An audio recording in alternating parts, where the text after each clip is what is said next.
So I'm gonna talk about different things. I'm gonna talk about the Western US drought attribution and the generation of synthetic multi-year UK drought events for risk-based impact studies. So I'm gonna briefly first start with a definition of extreme weather events and give a bit of a context before moving to the presentation of Weather at Home, which is the modeling tool that we use here in Oxford to investigate extreme weather events. And then I'm gonna give two examples. First, I'm gonna talk about the Western US drought and see how we can attribute it to anthropogenic influences. And then I'm gonna move on to a synthetic drought event set in the UK for present and future conditions that are being produced within the MaRIUS project. So I'll start with the extreme weather events. By definition, extreme events are events that lie in the tail of the distribution of the corresponding meteorological variable and that potentially can cause damage. So for instance, of course, heat waves or cold spells, which are kind of temperature extremes, or high precipitation, which can lead to floods, and these are, well, high precipitation extremes, and of course low precipitation or high evaporation, which can cause droughts. The extremes themselves can be split into two parts. On the one hand, the meteorological hazards, and then the impact that is produced by the meteorological conditions. And here we're more interested in the meteorological part of the events. Of course, weather events are extreme weather events are rare by definition, which means that accurately quantifying them actually requires long observational records or a large number of model runs. And in this context, Weather at Home is a very useful tool to investigate extreme events. So Weather at Home is part of climateprediction.net. And basically it's using volunteer distributed computing from volunteers to compute our climate simulations. And this allows us to do very large ensembles to capture unpredictable events. So we're talking here about in the order of thousands of runs that are being run. The modeling setup consists of a global climate model, Adam3P, at roughly 1.5 degree resolution and 19 vertical levels. Then this global model drives a regional climate model, HADARAM3P, which is basically the same physics as HADAM3P, but downscales the weather to 50 or 25 kilometer resolutions typically, and therefore gives us more accurate weather over a smaller domain. For example, on the European domain that you can see here on the left. The models are forced with observed sea surface temperatures and sea ice, as well as greenhouse gases like CO2, and they basically generate multiple sequences of weather that could have occurred under this forcing meaning solar forcing, volcanoes, as well as oceans and greenhouse gases. Currently in Weather at Home we have a number of regions that we have been running, as you can see here, covering a large portion of the globe. Actually, in the meantime, we've also a Central America region, and we're talking about a South American region, so we'll really cover the whole globe. Now, when we look at extreme events, we know it's generally impossible to say that this event would not have occurred without human influence, because just like when you roll multiple dices, it's quite unlikely you will get a lot of sixes, for example. However, it can always happen by chance. And it's the same with extreme weather events. So you can't say it would never occur without human influence, but you can say how the probability or the frequency of such an extreme event occurring has changed due to external factors. So for example here, if we look at the distribution of a climate variable like temperature or precipitation, here in red, the distribution of the variable under a certain or under the current conditions in the world we live in. You can see that for a given threshold indicated here on the horizontal axis, you can quantify the probability of having an event higher than this threshold, which is here peak 1, so the hatched area under the curve. And if you have the same distribution for a counterfactual world, so a world, for example, without climate change or without anthropogenic influence, then you get a different probability of exceeding this threshold, which is here P0, so the green area under the curve. And you can compare these and see how the probability changed. So when we do such an attribution study, there are various outcomes, possible outcomes of such a study. So first, of course, we can say, well, the event was made more likely due to anthropogenic climate change. This is typically the case in heat waves. But it can also happen that the event was made less likely. So if you think of cold spells, you could expect, at least in some regions, that cold spells are gonna decrease in frequency because it's getting warmer on average, of course. Third possibility is to say that, well, actually anthropogenic climate change did not alter the frequency of occurrence of the event. And so if the probabilities are similar. And finally, fourth, we can say that with our current understanding and tools, we cannot assess whether and how the event was influenced by anthropogenic climate change. So for example, if the model is not able to replicate such events in a reasonable way, then you wouldn't trust the model to make any statement. For the world that might have been, the world without climate change, of course, we prescribe the greenhouse gases to pre-industrial values rather than current values, but we also have to take care of the oceans, so the sea surface temperatures and sea ice. What we do is basically subtract from the observed SSTs, we subtract the difference, the warming, if you like, that is given by SIMI5 models between current conditions and pre-industrial conditions. You can see here an example for two models. You can see they both show a warming, of course, between pre-industrial and now, but they have different patterns and different amplitudes. So we use typically a lot of SIMI5 models to quantify this, and we do this seasonally, of course. So this was a presentation of the setup, and I'll now move to two examples, and let's start with the Western US drought and see whether we can attribute it to anthropogenic influence. So the Western US drought, this is the status on September 1st this year, 2015, and you can see that most of the Western US are clearly red, so between extreme and exceptional droughts, this is really something quite strong occurring there, just to give you an idea of the current status.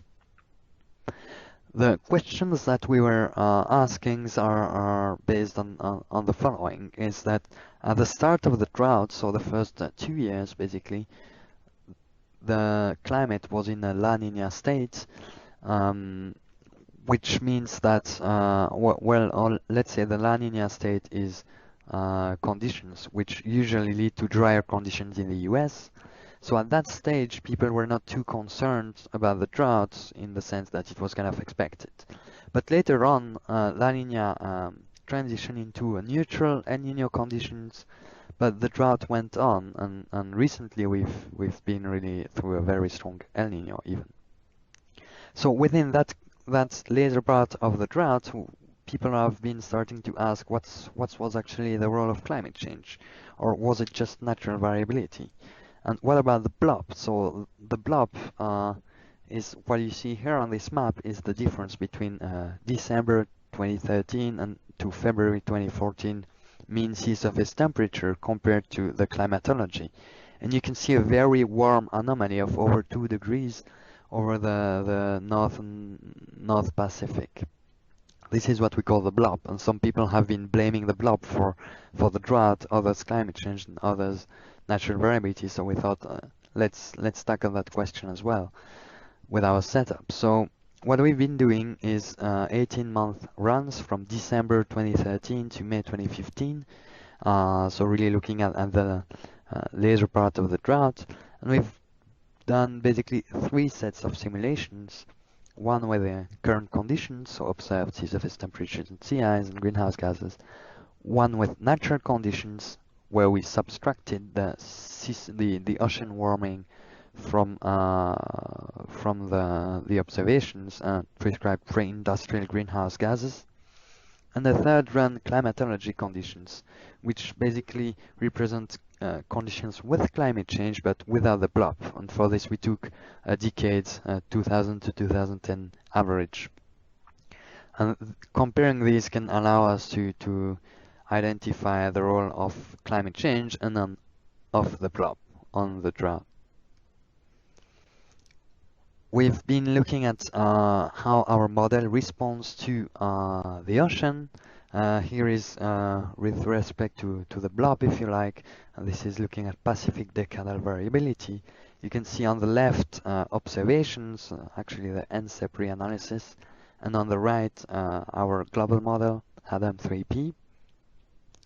What you can see on the oceans in red and blue is the sea surface temperatures anomalies, and we show here this anomaly for PDV positive years, which correspond to this warm anomaly in the northeastern Pacific. So you can see that this ocean anomaly is kind of similar between the observations and the model, which is what we're asking. And then we look over the continents in green and brown, the change in precipitation, the precipitation anomaly. What you can see is that basically over the western US it tends to be a bit drier than usual in these conditions in the observations, and overall the patterns are a bit similar in our model. There are some differences obviously, but you can see that to some extent the model responds reasonably to the ocean forcing. Here is a small animation of the model runs as they are coming back, and you can see that we start with a very small, very noisy curve, and then as simulations come in, you can see that you can get more onto the right of the plot, which means looking at events that are rarer, and you get a more precise answer. If I do it again, you can see at the beginning it's very noisy. Now the result that we find here is that in the actual conditions we had a really higher temperature. This is for winter 2014-15. You can see that natural conditions are clearly warmer than the two others. You can see not so much difference between natural conditions and climatologic conditions. This means that in fact when you take conditions with climate change but without the blob, you don't have this strong effect. So this would actually mean that the blob plays a big role. This is for California, and here is the same plot on the left, and the two other states, Oregon and Washington, as well. You can see that there the signal is a bit different. Basically, we find that the climatology runs are cooler than natural runs, because that year's anomaly is larger than the climate change signal. So because in the natural conditions we have the blob, but we've removed the mean warming, we still have a blob. So we still have quite warm actually sea surface temperatures anomalies, because the blob is a stronger anomaly than the climate change warming signal. However, so yeah, this means that the blob plays a role as well. For snow, this is April 1st snow again for the three states. You see not so much of an effect on California, or say rather a weak effect, while for Oregon and Washington you have a stronger effect, where here again the climatology run is where you would get more snow, indicating that the warm Pacific anomalies seem to make some of the signal, but the climate change also plays a role here. I should say that these are preliminary analyses, so there's still some work needed here.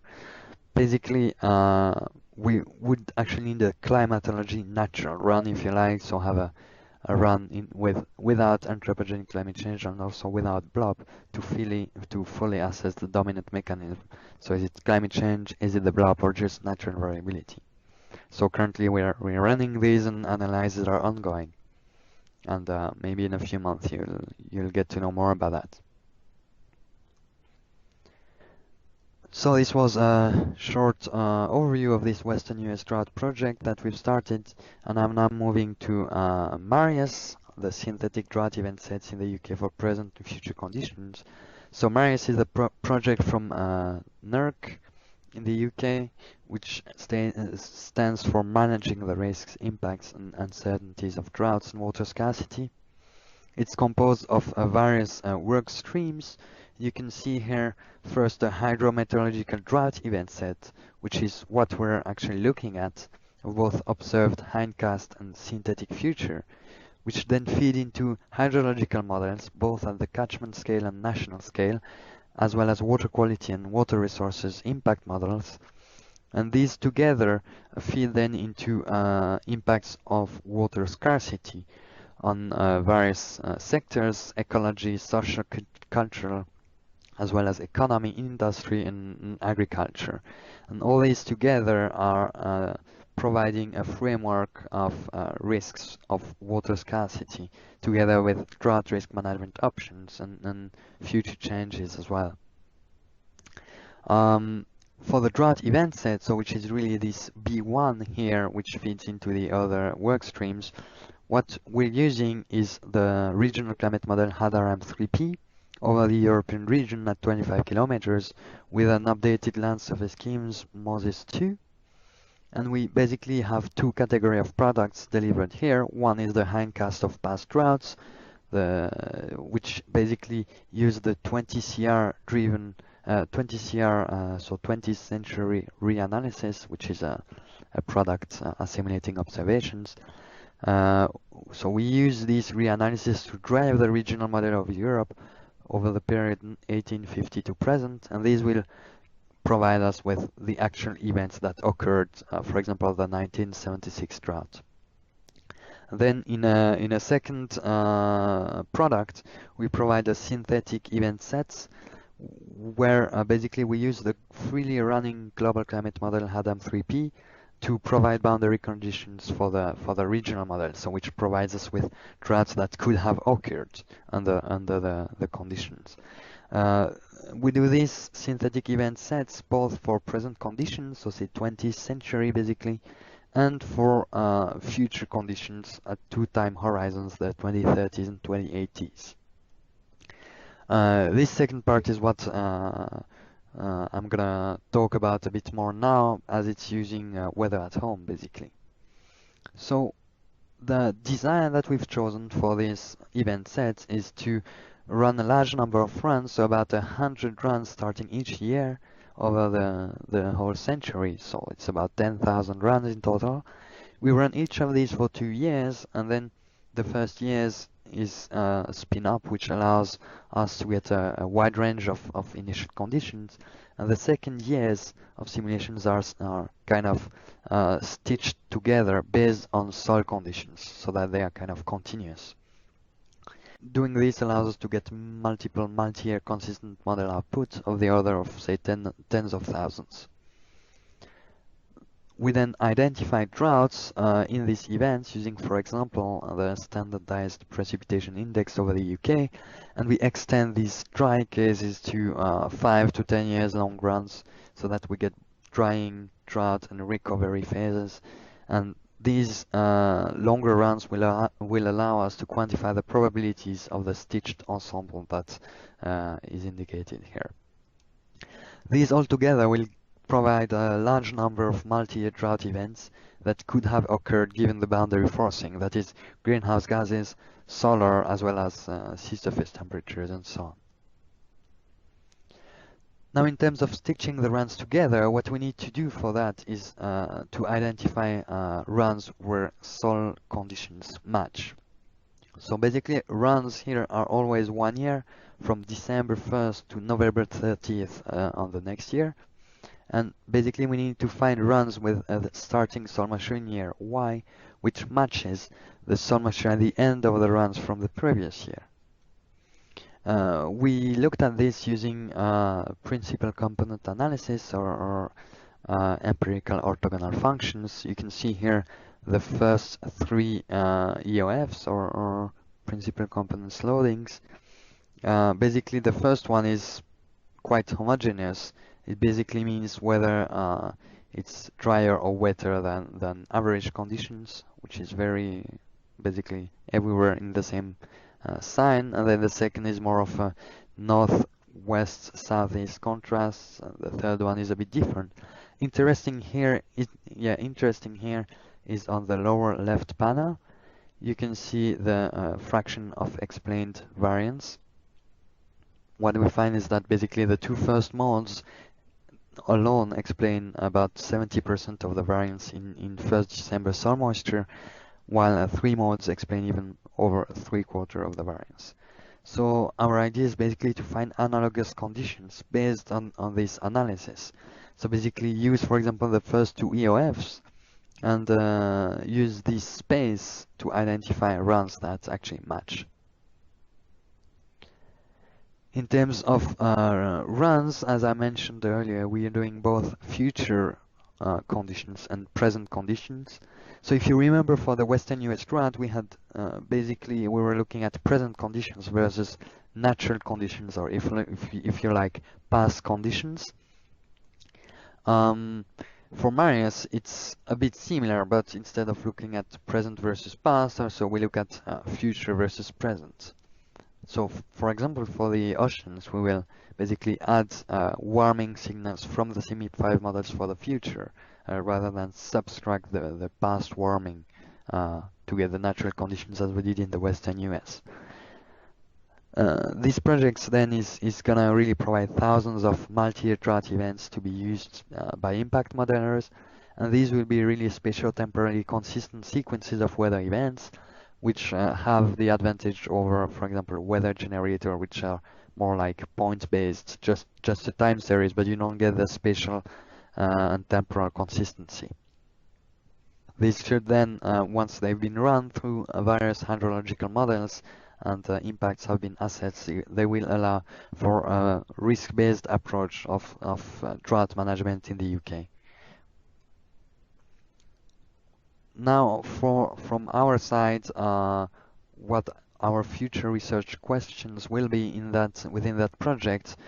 For example, we will ask whether how will drought risk change with climate change, obviously, but also what are the drivers of droughts in the UK and in Europe, for example, in terms of slower variability like the oceans.